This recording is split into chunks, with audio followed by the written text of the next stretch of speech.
परियों की एक अलग ही दुनिया थी जिसे परियों ने अपने जादू से खूब सजाया था। स्वर्ग से भी सुंदर पूरा शहर जिसमें हर परी खुशी खुशी रहती थी। सभी परियों को अच्छे से जादू करना आता था। रानी परी ने सभी को एक छड़ी दे रखी थी। वही जादुई छड़ी थी। इसी छड़ी के जादू से पूरी दुनिया बसाई थी। पृथ्वी पर हर इंसान एक बार इस दुनिया में जाना चाहता था, लेकिन यह किसी के बस की बात नहीं थी। रानी परी की एक छोटी सी बेटी थी, खुशबू। वह पूरे दिन परीलोक में उड़ती रहती थी। खुशबू के पास एक छोटी सी छड़ी थी जिससे वह जब भी ऊपर करके कहती मुझे आसमान में ले चलो, तो वह आसमान में पहुंच जाती थी। ऊपर से देखने पर परीलोक बहुत सुंदर नजर आता था। एक दिन खुशबू उड़ रही थी, तभी वह उड़ते उड़ते अचानक बादलों से ऊपर जा पहुंची। उसे नीचे का कुछ भी दिखाई नहीं दे रहा था। नीचे उसे केवल बादल ही नजर आ रहे थे। कुछ देर बाद जब वह नीचे की ओर आती है तो देखती है कि परीलोक से पृथ्वी की ओर आ चुकी है। खुशबू बहुत डर जाती है। वह वापस परीलोक जाने के लिए मुड़ती है, तभी वह एक पक्षी से टकरा जाती है। टक्कर होने के कारण उसके हाथ से छड़ी छूटकर नीचे गिर जाती है। खुशबू को अपनी छड़ी ढूंढने के लिए धरती पर उतरना पड़ता है, क्योंकि उस छड़ी के खो जाने पर उसकी जादुई शक्तियां भी कुछ देर में खत्म हो जाती हैं। खुशबू जब नीचे आती है तो वहां एक जंगल था। खुशबू बहुत डर जाती है। वह एक घास के मैदान में जाकर अपनी छड़ी ढूंढने लगती है, लेकिन बहुत देर ढूंढने के बाद भी जब छड़ी नहीं मिलती तब वह रोने लगती है। दूसरी ओर खुशबू के ना मिलने पर रानी परी बहुत चिंतित हो जाती है।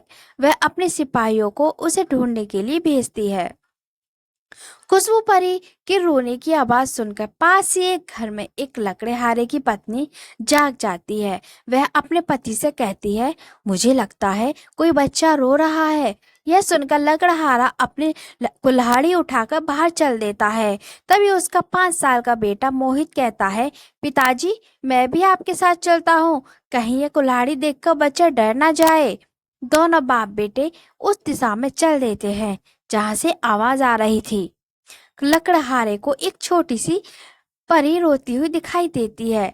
वह उसके पास जाने लगता है। तभी मोहित कहता है, रुको पिताजी, मैं जाकर पूछता हूँ। लेकिन लकड़हारा कहता है, नहीं बेटा, कहीं इसने तुम्हें नुकसान पहुंचा दिया तो क्या होगा।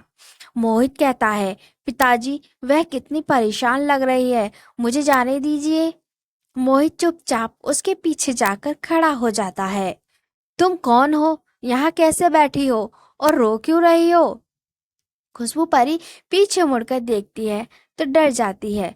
वह वहां से जाने लगती है। तभी मोहित उसे रोकता है। रुको परी, रानी मुझसे डरो नहीं, मैं तुम्हारी मदद करने आया हूँ। खुशबू परी कहती है, माँ ने कहा था इंसानों के पास नहीं जाना चाहिए।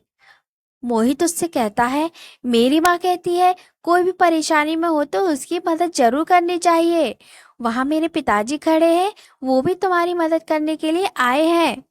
यह सुनकर खुशबू परी कहती है, मैं गलती से अपने घर से बहुत दूर आ गई। यहाँ मेरी जादुई छड़ी गिर गई है, जिसके कारण मैं घर नहीं जा सकती। मोहित उससे कहता है, तुम हमारे घर चलो, वहीं रुक जाना, अभी तो रात है, हम सुबह तुम्हारी छड़ी ढूंढ लेंगे। यहाँ बहुत से जंगली जानवर आते हैं तो तुम्हें नुकसान पहुंचा सकते हैं। खुशबू परी उसकी बातें सुनकर उसके साथ चल देती है। मोहित अपने पिता को सारी बात बता देता है। तीनों घर पहुंच जाते हैं। मोहित की माँ छोटी सी परी को देखकर बहुत खुश होती है। वह कहती है, खुशबू तुम हमारी मेहमान हो, यहाँ आराम से रहो, लेकिन सुबह अंदर ही रहना, नहीं तो किसी ने तुम्हें देख लिया तो तुम्हें पकड़ के ले जाएंगे। खुशबू बहुत खुश होती है। मोहित की माँ उसे खाना देती है, जिसे खाकर खुशबू कहती है, यह तो बहुत स्वादिष्ट है, मैं अपनी माँ को बताऊंगी।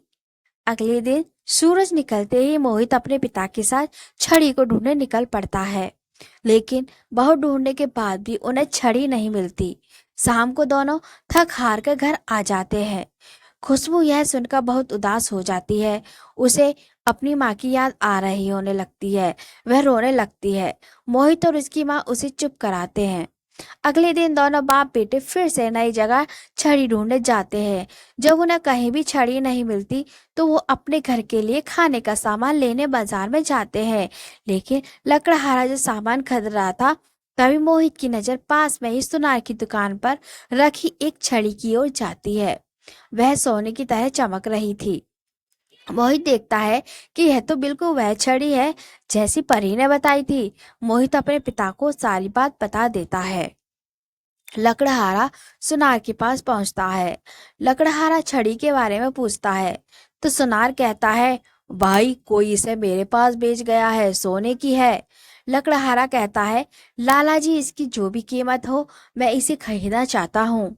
सुनार उसकी बहुत ज्यादा कीमत मांगता है, जिसे सुनकर लकड़हारा कहता है, तुम इस छड़ी के बदले मेरा मकान और मेरी जमीन ले लो।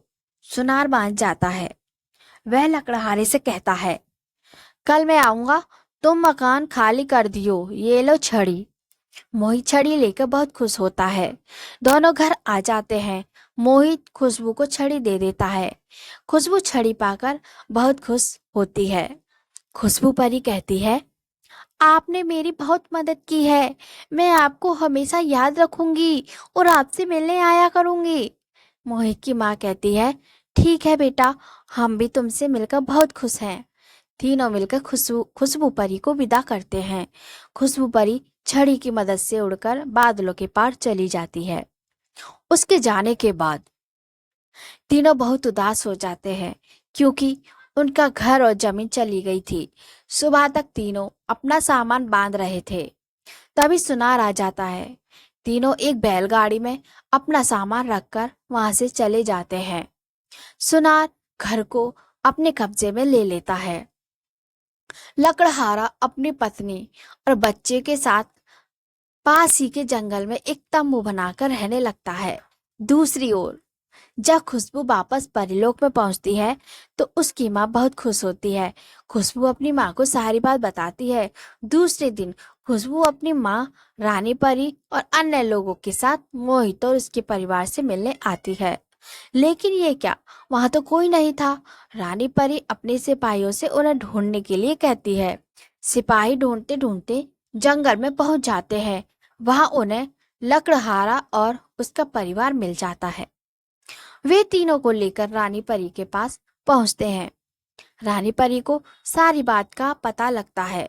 रानी परी कहती है, तुमने मेरी बच्ची की जान बचाने के लिए, उसे हमसे मिलवाने के लिए अपना सब कुछ गवा दिया। तब मोहित की माँ कहती है, महारानी जी, हमने इसे अपनी बेटी माना था। ये आपसे मिलने के लिए बहुत उदास थी, इसलिए उसकी खुशी से अधिक हमें कुछ नहीं लगा। रानी परी अपने सिपाहियों को भेजकर सुनार को छड़ी से दुगना सोना भेजकर मकान और जमीन छुड़वा लेती है। मोहित और उसके परिवार को वापस अपना घर मिल जाता है। जब वे घर के अंदर जाते हैं तो उनके घर में सोने चांदी का भंडार लगा हुआ था। रानी परी कहती है, ये खजाना कभी खाली नहीं होगा। मोहित की माँ ने कहा, ये सब हमने किसी लालच में नहीं किया था। रानी परी, आप हमें इतना सब कुछ क्यों दे रही हो? तो रानी परी ने बोला, ये मैं अपनी खुशी से दे रही हूँ, और हाँ, हम तुमसे मिलने आते रहेंगे। अब हमें जाना होगा। रानी परी खुशबू को लेकर चली जाती है। मोहित और उसका परिवार बहुत मजे से रहने लगते हैं। दोस्तों, यह थी आज की कहानी। अगर आपको हमारी कहानी अच्छी लगी हो तो प्लीज ऐसी ही कहानी सुनने के लिए आप हमारे चैनल को सब्सक्राइब करें, लाइक करें, कमेंट करें, ताकि हमारा मोटिवेशन बना रहे।